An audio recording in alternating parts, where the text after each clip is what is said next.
નમસ્કાર, સમય news YouTube ચેનલમાં તમારું સ્વાગત છે। શું અરવિંદ કેજરીવાલને કેન્સર છે?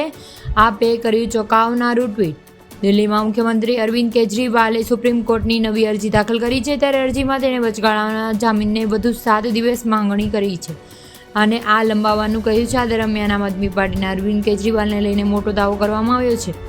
હકીકતમાં આ દાવો આવ્યો છે કે જેલમાં ગયા બાદ અરવિંદ કેજરીવાલનું 7 કિલો વજન ઘટ્યું છે। આ કીટોન લેવલ એ ઘણું ઊંચું આવ્યું છે। તેમને જણાવવામાં આવે છે કે દારૂના કૌભાંડના કેસમાં આરોપી છે અને વચગાળામાં જામીન 1 જૂનના રોજ સમાપ્ત થાય છે। ત્યારે આમ આદમી પાર્ટીએ ઓફિશિયલ હેન્ડ્સ પર એક પોસ્ટ મૂકી છે અને તેમાં મુખ્યમંત્રી અરવિંદ કેજરીવાલ તેમના વચગાળાની જામીન માટે 7 દિવસના વધારાની માંગણી કરી છે। જ્યારે ઈડી કસ્ટડીમાં હતા ત્યારે તેનું વજન 7 કિલો ઘટી ગયું છે। અચાનક વજન ઘટ્યું અને ડોક્ટરો માટે તે ચિંતાનો વિષય છે। પ્રારંભિક પરીક્ષણો અનુસાર તેના કેટલાક કીટોન લેવલ વધારે આવ્યું છે અને કિડનીને નુકસાન સહિત આ રોગ બહાર આવ્યા છે।